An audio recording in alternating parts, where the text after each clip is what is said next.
আসসালামু আলাইকুম দর্শক, প্রিয় দর্শক, আপনারা যারা আলু ব্যবসায়ী আছেন এবং আলু চাষি আছেন তাদের জন্য আজকের এই প্রতিবেদনটি তৈরি করা হয়েছে। এখানে গুরুত্বপূর্ণ কিছু ইনফরমেশন আছে আপনাদের জন্য, অবশ্যই ব্যবসায়িক ক্ষেত্রে এবং আপনাদের টেনশন মুক্ত রাখতে এই প্রতিবেদনটি অনেকটা হেল্প করবে।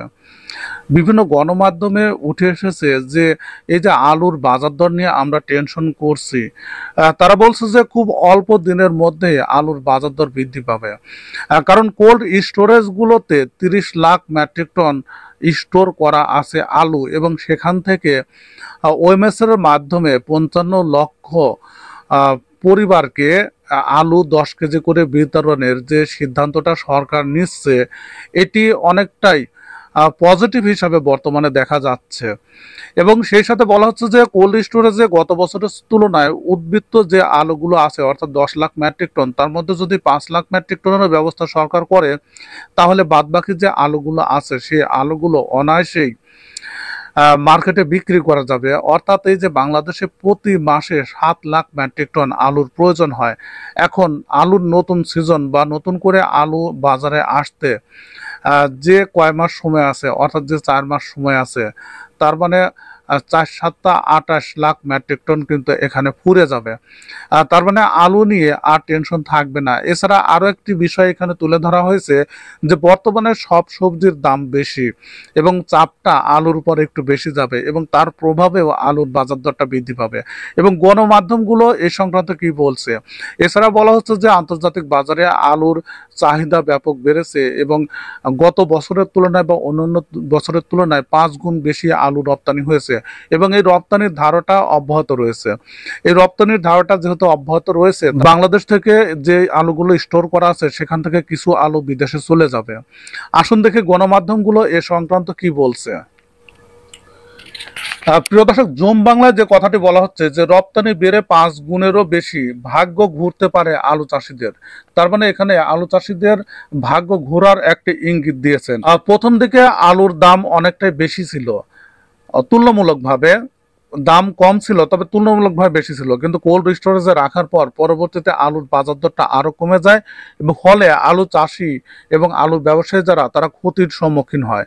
এবং এই ক্ষতির প্রেক্ষিতেই যে বিষয়টি উঠে আসছে যে যতটুকু ক্ষতি চিন্তা করা হচ্ছে এতটুকু ক্ষতিগ্রস্ত তারা হবে না। কেন হবে না সেই বিষয় সম্পর্কে তারা যে যুক্তিগুলো তুলে ধরেছেন, আসুন আমরা একটু দেখে নিই। রপ্তানি উন্নয়ন ব্যুরো ইপিবি তথ্য বলছে গত অর্থ বছরে 62,135 টন আলু রপ্তানি হয়েছে। গত অর্থ বছরে মানে বর্তমানে যেটি চলছে, অর্থাৎ এই যে 25 সালের, যা গত 3 বছরের মধ্যে সর্বোচ্চ। এর আগে 2023-24 অর্থ বছরে 12,300 টন রপ্তানি হয়েছিল। সে হিসাবে সদ্য সমাপ্ত অর্থ বছরে বিদেশে গেছে 5 গুণেরও বেশি।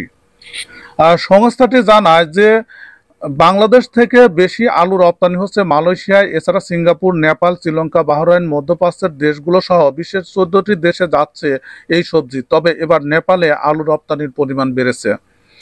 বাংলা বন্দর, স্থলবন্দর দিয়ে নেপালে এ নাগাদ 105 টন আলু রপ্তানি হয়েছে। রপ্তানিকারকরা আশা করছেন চলতি মৌসুম শেষে রপ্তানির পরিমাণ 70,000 টন ছাড়িয়ে যেতে পারে। এছাড়া মধ্যপ্রাচ্য, দক্ষিণ পূর্ব এশিয়ার কয়েকটি দেশে বাংলাদেশি আলুর কদর আরো একটু বেড়েছে। তার মানে বুঝতে পারছেন এখানে রপ্তানি অব্যাহত আছে। কৃষি সম্প্রসারণ অধিদপ্তরের অতিরিক্ত পরিচালক মনিটরিং ও বাস্তবায়ন ডক্টর জামাল উদ্দিন বলেন, উদ্বৃত্ত আলু বিদেশে রপ্তানির বিষয়টি খুবই ইতিবাচক দিক। আগে আমাদের বিপুল পরিমাণ আলু আমদানি করতে হতো, এখন আমরা রপ্তানি করছি। আর সম্ভাবনাময় পণ্যটির বিষয়ে সবাই ইতিবাচক মনোভাব দেখালে আলুর রপ্তানির মাধ্যমে বাংলাদেশের কৃষকদের ভাগ্য বদলে যেতে পারে। যেটিকে আমরা বোঝা হিসাবে দেখছি, সেটা কিন্তু বাংলাদেশের কৃষকদের ভাগ্য বদলিয়ে দিতে পারে। যে পরিমাণ চাহিদাটা দেখা যাচ্ছে বর্তমানে তাদের তথ্য মতে, এবং রপ্তানিটা অব্যাহত রয়েছে, তার মানে ভাগ্য বদল হতে খুব বেশি সময় কিন্তু লাগবে না।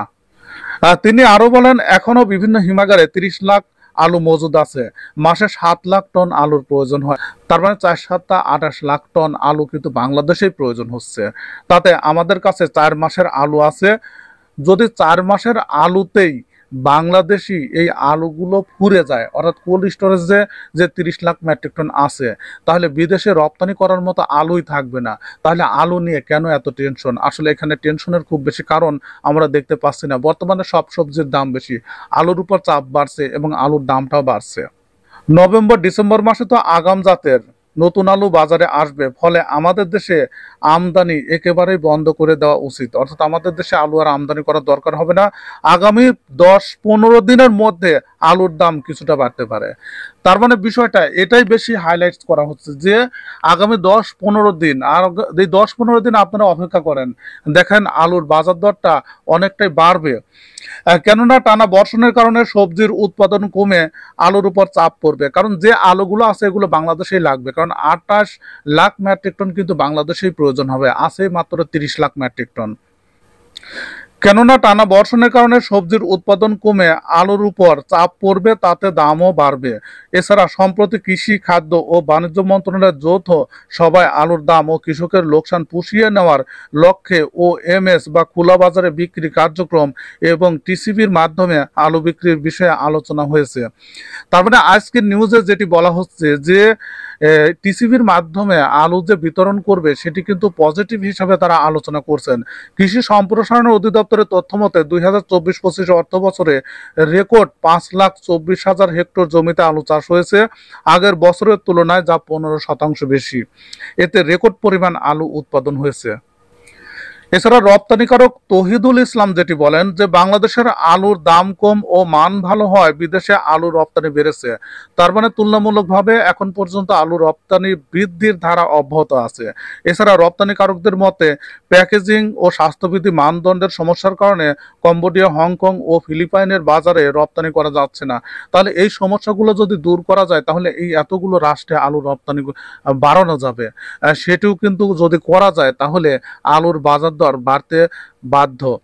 সরকারের সিদ্ধান্তগুলো ইতিবাচক হলেও এই পণ্যটি রপ্তানির ক্ষেত্রে আরো সম্ভাবনার দ্বার খুলে যাবে। সরকার বিষয়টাকে ইতিবাচক হিসাবে নেছে এবং এর যদি এই সমস্যাগুলো দূর করে তাহলে এর সম্ভাবনাটা আরো বেড়ে যাবে। কৃষি মন্ত্রণালয়ের আওতাধীন হর্টেক্স এক্সপোর্ট ডেভেলপমেন্ট ফাউন্ডেশনের ব্যবস্থাপনা পরিচালক সৈয়দ রফিকুল আমিন বলেন, বিদেশে আলু রপ্তানি বৃদ্ধি খুবই ইতিবাচক দিক। এতে কৃষকদের মধ্যে কিছুটা হলেও স্বস্তি ফিরবে। এরপরও চাষির প্রচুর লোকসান হচ্ছে। কৃষকদের লোকসান কমিয়ে আনার বিষয়ে সরকারের সংশ্লিষ্ট বিভাগ ভাবছে। তার মানে বিষয়টা কিন্তু সরকারের মাথায় আছে। সম্প্রতি সচিবালয়ে প্রেস ব্রিফিংয়ে কৃষি উপদেষ্টা লেফটেন্যান্ট জেনারেল অবসরপ্রাপ্ত জাহাঙ্গীর আলম চৌধুরী যেটি বলেন যে আমরা চেষ্টা করছি কৃষক যেন আলুর দাম পায়, তাই ওএমএস এর মাধ্যমে আলু সরবরাহের উদ্যোগ নেওয়ার চেষ্টা করছি। প্রিয় দর্শক, তার মানে বুঝতে পারছেন যে এই যে 4 মাস বাংলাদেশের যে আলুগুলো সংরক্ষিত আছে মাত্র এই 4 মাস সেগুলো চলবে এবং এর মধ্যে শেষ হয়ে যাবে। তারপরে যদি আলু রপ্তানিটা বৃদ্ধির ধারাটা অব্যাহত থাকে তাহলে যে পরিমাণ আলু দরকার হবে তাতে বোঝাই যাচ্ছে যে আলুর বাজারে আর একটু টান পড়বে, অর্থাৎ আলুর বাজার দর বৃদ্ধি পাওয়ার সম্ভাবনাটা অনেকটাই বেশি বর্তমানে দেখা যাচ্ছে। প্রিয় দর্শক, সঙ্গে থাকবেন মকবুল হোসেন ফেসবুক প্রোফাইল এবং ইউটিউব চ্যানেলে, তাহলে আলু সংক্রান্ত এই আপডেটগুলো নিয়মিত আপনারা জানতে পারবেন। ভিডিওটি দেখার জন্য আপনাদের সবাইকে ধন্যবাদ জানাচ্ছি।